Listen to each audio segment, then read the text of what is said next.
नमस्कार। आप देख रहे हैं हिमाचल आज तक और चलिए चलते हैं आज के बुलेटिन की खास खबरों की ओर। तो चलिए चलते हैं, पहले बात करते हैं फौजी की। तो फौजी के नाम से मशहूर गांव मनोर कला के 1971 युद्ध के योद्धा वयोवृद्ध हवलदार दीवान चंद, जो कि वर्ष 2085 में 3rd डोगरा रेजिमेंट से सेवानिवृत्त हुए थे, को समाज सेवक गीताराम कौशल ने उनके घर जाकर उन्हें शॉल भेंट कर सम्मानित किया। उन्होंने बताया कि 80 वर्षीय फौजी दीवानचंद आज भी पूर्ण तरह स्वस्थ हैं। वह 1971 की लड़ाई में असम के डिब्रूगढ़ में तैनात थे। मुख्यमंत्री सुखविंदर सिंह सुक्खू ने कांगड़ा जिला के प्रागपुर में 56वें पूर्ण राज्योत्सव दिवस समारोह की अध्यक्षता की। इस अवसर पर उन्होंने प्रदेशवासियों को बधाई दी और कहा कि पूर्ण राज्योत्सव दिवस हिमाचल प्रदेश की गौरवशाली यात्रा, ऐतिहासिक संघर्षों और जन एकजुटता का जीवंत प्रतीक है। मुख्यमंत्री ने इस अवसर पर कई महत्वपूर्ण घोषणाएं की, जिसमें प्रागपुर में एसडीएम कार्यालय खोलने, नरसूहा में प्राथमिक स्वास्थ्य केंद्र पीएचसी स्थापित करने और 70 वर्ष से अधिक उम्र के पेंशनरों को बड़ी सौगात देने की घोषणा की है। उन्होंने कहा कि प्रदेश के संसाधनों पर सभी का समान अधिकार है। 16वें राष्ट्रीय मतदाता दिवस के राज्य स्तरीय समारोह में राज्यपाल शिव प्रताप शुक्ल ने निर्वाचन में बेहतर कार्य करने वाले अधिकारियों को सम्मानित किया। उपायुक्त शिमला अनुपम कश्यप को निर्वाचन की सर्वोत्तम प्रथाओं पर प्रशिक्षण एवं क्षमता निर्माण विषय पर बेहतरीन प्रदर्शन के लिए सम्मानित किया गया। हमीरपुर में पानी के टैंक में गिरने से पंप ऑपरेटर की मौत, ये बहुत ही एक दुखद समाचार हमारे सामने आया है और जिसे हम आप तक पहुंचा रहे हैं। उपमंडल भोरंज की ग्राम पंचायत खरबाड़ के गांव जख्योल का एक व्यक्ति, जो कि जल शक्ति विभाग में पंप ऑपरेटर के पद पर कार्यरत था, दुखद दुर्घटना में मौत होने का मामला सामने आया है। पुलिस के अनुसार जल शक्ति विभाग में कार्यरत कर्मचारी अनुज उम्र 47 निवासी जख्योल की टैंक के लेंटर से गिरने के कारण मौत हो गई। व्यक्ति को मृत अवस्था में सिविल अस्पताल भोरंज लाया गया। मामले की पुष्टि एसपी बलवीर सिंह ठाकुर ने की है। हिमाचल प्रदेश तकनीकी विश्वविद्यालय हमीरपुर ने डिग्री पूरी न कर पाने वाले छात्रों को परीक्षा देने का विशेष मौका दिया है। यह मौका B Tech, B pharmacy, M pharmacy की छात्राओं के लिए जो NSAOS या CBCS के तहत पढ़ाई कर रहे हैं। परीक्षा के लिए ऑफलाइन आवेदन 20 मार्च तक किया जा सकता है। यह परीक्षा मई-जून 2026 में प्रस्तावित है। छात्रों को सलाह दी जाती है कि वे तकनीकी विश्वविद्यालय की वेबसाइट पर जाकर अधिसूचना और फॉर्म देखें।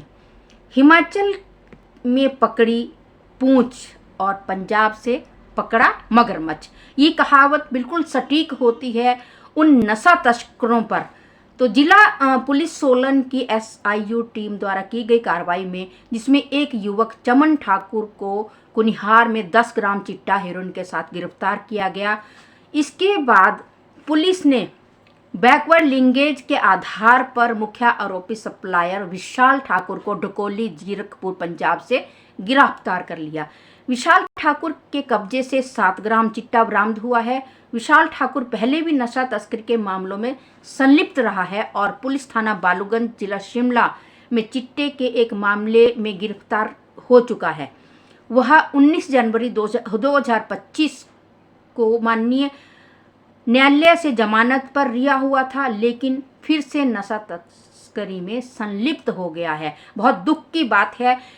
नशा तस्करी एक बहुत गंभीर मामला है जो हमारे युवाओं को नशे की ओर धकेल रहा है। ये जो संदिग्ध आरोपी है, इनका एक ऐसा व्यापार चला है नशा तस्करी का, और जबकि सरकार और प्रशासन हमेशा बच्चों को जागरूक कर रहा है नशे की ओर, परंतु फिर भी ये नशा सप्लायर बच्चों को बिगाड़ रहे हैं।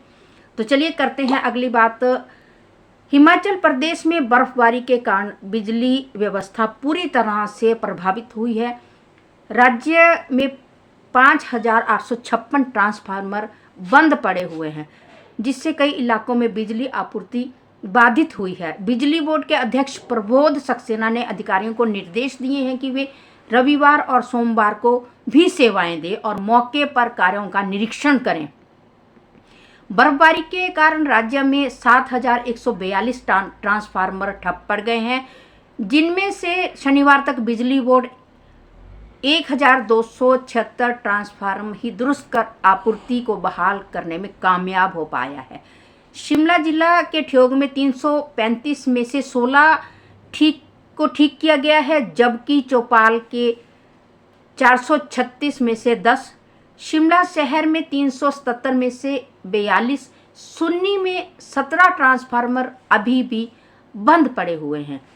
कुल्लू के भुंतर में खोखन रोड पर एक मकान में रसोई गैस सिलेंडर में लीकेज के कारण ब्लास्ट हो गया, जिसमें 7 लोग घायल हो गए। यह मकान रमेश कुमार का है, जिसे उन्होंने किराए पर दे रखा है। हादसे के समय मकान में 9 लोग मौजूद थे, जिनमें से 7 घायल हो गए हैं।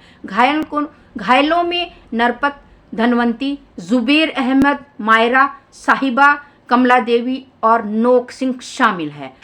मायरा और धनवंती की गंभीर हालत को देखते हुए उन्हें मेडिकल कॉलेज नेरचौक और एम्स बिलासपुर रेफर कर दिया गया है। तो चलिए चलते हैं, अब करते हैं बात मौसम की। तो हिमाचल प्रदेश में मौसम विभाग ने 27 जनवरी को भारी बर्फबारी, बारिश और तेज हवाओं को लेकर येलो अलर्ट जारी कर दिया है। यह अलर्ट पश्चिमी विक्षोभ के सक्रिय होने के कारण जारी किया गया है। राज्य में 11 शहरों का तापमान 0 से नीचे चला गया है, जिसमें कुकुमसेरी में -7.2, कल्पा -3.8, शिमला -0.5, मनाली -0.4 डिग्री सेल्सियस दर्ज कर दिया गया है। इस बर्फबारी और बरसात के कारण राज्य में 126 पेयजल परियोजनाएं बंद हो गई हैं और एचआरटीसी के प्रदेश भर में 780 रूट बंद हो गए हैं। 235 बसें विभिन्न स्थानों पर फंसी हुई हैं। इसी के साथ इस बुलेटिन को यहीं समाप्त करते हैं, और जैसे कि हमारा बुलेटिन रोज 8 बजे शुरू होता है और आपका पूर्ण सहयोग हमें मिल रहा है, और हम आपसे यही आग्रह बार बार करते हैं कि हमारे फेसबुक पेज को ज़्यादा से ज़्यादा फॉलो करें और हमारी जो लाइव स्ट्रीम होती है उसे ज़्यादा से ज़्यादा लाइक करें, कमेंट करें और शेयर करें, और देखते रहिए रोज़ की ताज़ा खबरों के लिए हिमाचल आज तक को। इसी के साथ मैं शहनाज भाटिया पवन कुमार सिंह के साथ, जय हिंद, जय हिमाचल।